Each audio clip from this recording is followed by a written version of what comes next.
End of vehicle life के नाम पर लूट और झूठ किस तरह से परोसा जा रहा है, यह अपने आप में सवाल है और इस सवाल का सालों से हम भी जवाब तलाश कर रहे हैं। जो इस मुद्दे को उठाए हैं एडवोकेट मुकेश कुलथिया, वो भी ओपन डिबेट का चैलेंज देते हैं, लेकिन आज तक कोई भी इस पे जवाब नहीं दे पा रहा है।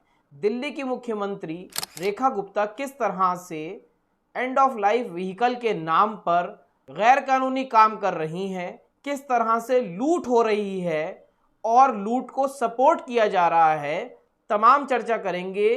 किस तरह 5 साल पुराने वाहन अब दिल्ली में बैन हो रहे हैं।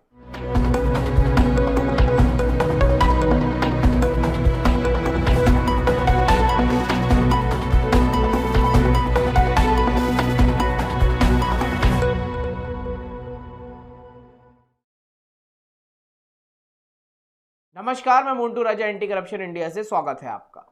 अभी दिल्ली की जो मुख्यमंत्री हैं रेखा गुप्ता, उन्होंने प्रेस के अंदर संबोधन करते हुए ये कहा कि प्रदूषण एक बड़ी समस्या है दिल्ली की, इसी के चलते कई काम किए जा रहे हैं। उसी में सबसे बड़ा काम जिस पे बहुत ज़्यादा जोर दिया जा रहा है वो है पुरानी गाड़ियाँ, 10 साल पुरानी डीजल और 15 साल पुरानी पेट्रोल। 2014 के बाद से ये चीज़ हम देख रहे हैं और अब 5 साल पुरानी गाड़ियों के ऊपर भी तलवार लटका दी गई है। उन्हें भी दिल्ली में एंट्री नहीं मिलेगी। दिल्ली के अंदर 5 साल पुरानी गाड़ी भी नहीं चल पाएगी। ये मैं नहीं कह रहा हूँ, ये दिल्ली की मुख्यमंत्री रेखा गुप्ता कह रही हैं। सुनिए। कुछ और चीज़ें इलेक्ट्रिक पॉलिसी के साथ साथ जो करने जा रहे हैं, तो दिल्ली की जितने एंट्री पॉइंट है इस पे हम ANPR यानी automatic number plate registration recognition कैमरे लगाएंगे, जो कि एंड ऑफ लाइफ व्हीकल को पहचान पाएंगे और जैसे ही वो व्हीकल इन कैमरास की रेंज में आएगा तो पता चल पाएगा कि ये व्हीकल जो है pollution creating end of life vehicle हैं, तो तुरंत उन्हें ट्रेस करके उन्हें रोका जाएगा।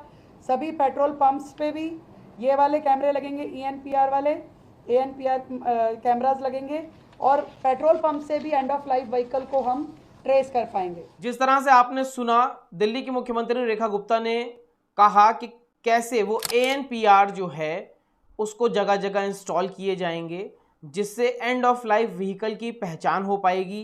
पेट्रोल पंप पे भी लगाए जाएंगे।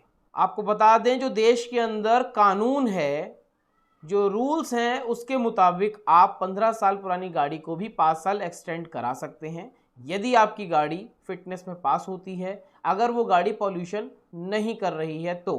लेकिन एंड ऑफ लाइफ व्हीकल के नाम पे और जो EV पॉलिसी है उसके नाम पे जिस तरह से धांधली ये मची हुई है, आशा ये लगाई जा रही थी कि सरकार बदलेगी, आम आदमी पार्टी हटेगी तो एक भ्रष्टाचार और जो तमाम ये सबसे बड़ा स्कैम चल रहा है उस पर अंकुश लगेगा। लेकिन रेखा गुप्ता भी उसी ढर्रे पे चल गई हैं और पुरजोर तरह से बढ़ चढ़ के और ज़्यादा पुरानी गाड़ियों पे शिकंजा कसने की तैयारी कर रही हैं, बिना ये जानकारी करे, बिना ये पता लगाए कि ये गाड़ी पॉल्यूशन कर रही है भी या नहीं। उसको आप स्क्रैप करवा रहे हो।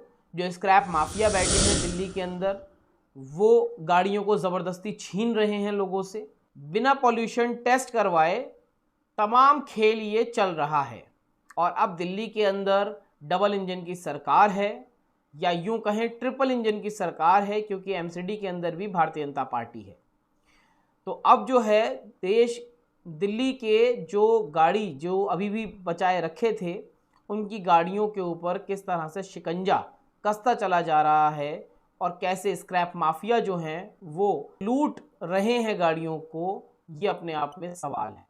दिल्ली की बाउंड्री वॉल में, दिल्ली की परिधि में कोई भी व्हीकल जो आएगा वो BS6 CNG या EV कमर्शियल व्हीकल होना ज़रूरी होगा 1 नवंबर 2025 से, ताकि दिल्ली में जो पॉल्यूशन का इतना भयंकर समस्या है उसको मिल करके हम सभी कम कर पाएँ, क्योंकि दिल्ली का अपना व्हीकल जितना पॉल्यूशन में कंट्रीब्यूट करता है उतना ही बाहर से आने वाला व्हीकल भी दिल्ली के पॉल्यूशन को बढ़ाता है। तो इसलिए हम ये चाहते हैं कि दिल्ली की परिधि में जो भी व्हीकल नवंबर के बाद आए, 1 नवंबर के बाद, वो BS6 CNG या EV कमर्शियल व्हीकल होना चाहिए। इसी के चलते रेखा गुप्ता ने कहा कि हम BS4 अब दिल्ली के अंदर एंटर नहीं करने देंगे, BS6 EV या फिर CNG के जो कमर्शियल वाहन हैं वही आ पाएंगे। अब एक बात बताएं रेखा गुप्ता जी, जो BS4 है वो अप्रैल 2020 में बंद हुआ, BS6 2020 से शुरू हुआ, 2020 की गाड़ियां आज हम 2025 में बैठे हैं, ये 5वां साल चल रहा है, मतलब 5 साल पुरानी गाड़ियों को भी आप बैन कर रही हैं पॉल्यूशन के नाम पे। क्या वो 5 साल पुरानी गाड़ियां पॉल्यूशन कर भी रही हैं या नहीं? बिना इसकी जानकारी के आप क्यों बैन कर रही हैं? किसको फ़ायदा पहुंचाना चाह रही है सरकार, चाहे आम आदमी की पार्टी रही हो या फिर आज भारतीय जनता पार्टी की सरकार है? कौन वो लोग हैं जिनको हर पार्टी फ़ायदा पहुंचाना चाह रही है और गैर कानूनी तरीके से ये गतिविधियों को अंजाम दिया जा रहा है? जिस तरह से दिल्ली के अंदर पॉल्यूशन की बात की जाती है, अगर गाड़ियों को देखें तो 15 से 20% ही पॉल्यूशन के अंदर इसका कंट्रीब्यूशन रहता है, और बहुत सारी चीज़ें हैं जिसके अंतर्गत या जिसके माध्यम से दिल्ली के अंदर पॉल्यूशन बढ़ रहा है। क्या उस पर भी शिकंजा कस पाएगी ये सरकार? सवाल यहाँ ये खड़ा होता है। जिस पुरजोर तरह से गाड़ियों के खिलाफ चीज़ें चल रही हैं, जो बचा हुआ 80% है जहाँ से पॉल्यूशन आ रहा है, उन पे उतनी ही पुरजोर तरह से चीज़ें क्यों नहीं चल पा रही हैं? सवाल ये है। इलेक्ट्रिक मोबिलिटी को बढ़ाने के लिए दिल्ली मेट्रो स्टेशन पे लगभग 2300 ई ऑटो तैनात किए जा रहे हैं, जो कि 18,000 पब्लिक और सेमी पब्लिक चार्जिंग स्टेशन का बनाने का लक्ष्य भी हमारा है। तो 2300 ई ऑटो सारे मेट्रो स्टेशंस के बाहर खड़े होंगे, जो कि सवारी वहाँ से ले करके और घरों तक पहुँचाएंगे, एरिया तक पहुँचाएंगे, ताकि धीरे धीरे इस पूरे के पूरे पब्लिक ट्रांसपोर्ट सिस्टम जो दिल्ली सरकार का दिल्ली में है, दिल्ली राज्य में, इसको सभी को ई व्हीकल की ओर हम आगे बढ़ा रहे हैं। हर प्रकार की CNG और सारी चीज़ों को हम ख़त्म कर पाएँ।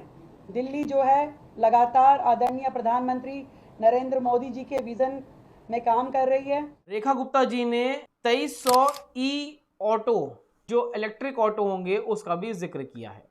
दिल्ली के अंदर तमाम CNG ऑटो चालक हैं जो 10 साल पुराने, अभी सरकार ने ऐलान किया था कि 10 साल पुराने CNG ऑटो नहीं चल पाएंगे। बहुत सारे ऐसे ऑटो चालक हैं जिन्होंने 15-15 साल के लोन लिए हुए हैं।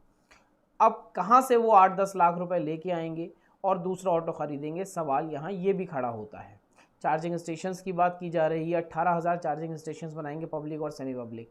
जो CNG वाले ऑटो चालक हैं उनके ऊपर गाज क्यों गिर रही है, यहाँ पे ये भी एक सवाल है। रेखा गुप्ता ने PUC का जिक्र किया, पॉल्यूशन अंडर कंट्रोल का जिक्र किया। तो जब सारी अथॉरिटीज़ हैं, सारे इक्विपमेंट्स हैं, तो कम से कम गाड़ी काटने से पहले या फिर स्क्रैपर्स जो गाड़ी को लूट रहे हैं उससे पहले गाड़ी पॉल्यूशन कर रही है या नहीं कर रही है, ये भी तो पता लगाना चाहिए। एक एग्जाम्पल के तौर पे लेमैन को अगर समझाने वाली बात हो, फ़र्ज़ करो आप आज 2025 में एक डीजल की गाड़ी नई आप ख़रीदो, शोरूम से घर लेके आओ और घर के बाहर आप खड़ी कर दो। 10 साल बाद कबाड़ी आएंगे, स्क्रैपर्स आएंगे और सरकार के जो एजेंसियों के लोग हैं वो आएंगे और उसको लेके चले जाएंगे। आपकी गाड़ी 50 किलोमीटर चली है तो वो पॉल्यूशन किस हिसाब से कर रही है, इसका जवाब आज तक कोई नहीं दे पाया। तमाम लोगों से हमने बात करी, कई अधिकारियों से बात करी, लेकिन इसका कोई भी जवाब नहीं दे पाया। लेकिन पॉल्यूशन के नाम पे लाखों की गाड़ी जो है आपकी वो कबाड़ के भाव ले जाई जाएगी। जब गाड़ी पॉल्यूशन नहीं कर रही है तो पॉल्यूशन के नाम पे ये लूट क्यों? जो धूल उड़ती है उससे भी पॉल्यूशन होता है। तमाम अभी हाल फिलहाल में जैसे ही भारतीय जनता पार्टी की सरकार बनी है उसमें तमाम आपने देखा होगा रोडों को छिलवा दिया गया था। दिनों वो ऐसे पड़े रहे, व्हीकल उस पर चलते रहे, बसें ट्रक उस पर चलते रहे, और जो आलम था धूल उड़ने का और पॉल्यूशन का वो नेक्स्ट लेवल था।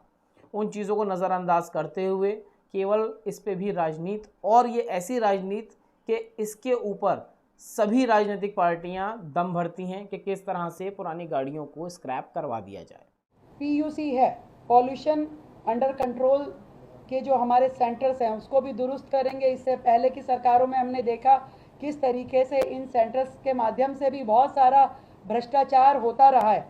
तो हम ये पीयूसीज को दुरुस्त करते हुए हर 6 महीने में इनका ऑडिट करेंगे, ताकि पूरा का पूरा जो ट्रांसपोर्टेशन है दिल्ली का वो सभी पॉल्यूशन सर्टिफिकेट के साथ पूरे नियमों के तहत ही सड़कों पे चले। तो जिस तरह से रेखा गुप्ता ने पुरानी गाड़ियों को लेके कहा है और 5 साल पुरानी गाड़ी अब दिल्ली में एंटर नहीं कर पाएगी, BS4 और 6 पे जो ये खेल चल रहा है बिना पॉल्यूशन टेस्टिंग के एज के आधार पे गाड़ियों को स्क्रैप ज़बरदस्ती करवाया जा रहा है, लूट करवाई जा रही है, तमाम सवाल है। देश की जनता पता नहीं जाग पाएगी या नहीं, लेकिन कुछ लोग जो जागे हुए हैं जैसे मुकेश कुल्थियाँ हैं अधिवक्ता और उनके साथ के लोग कोर्ट के अंदर लड़ाई लड़ रहे हैं। कितनी सफलता मिल पाएगी ये अपने आप में सवाल है, ये समय रहते ही पता चल पाएगा। लेकिन ऐसे लोगों के जज्बे को सलाम जो गलत के ख़िलाफ़ आवाज़ उठाना जानते हैं। आप क्या सोचते हैं, क्या आपकी भी गाड़ी कट चुकी है या फिर कबाड़ियाँ उठा के ले जा चुके हैं, या अगर बच गई है तो वो जल्दी ही जाने वाली है? अपनी राय प्रतिक्रिया कमेंट द्वारा साझा करें। अगली अपडेट के साथ आपके समक्ष फिर प्रस्तुत होंगे। नमस्कार।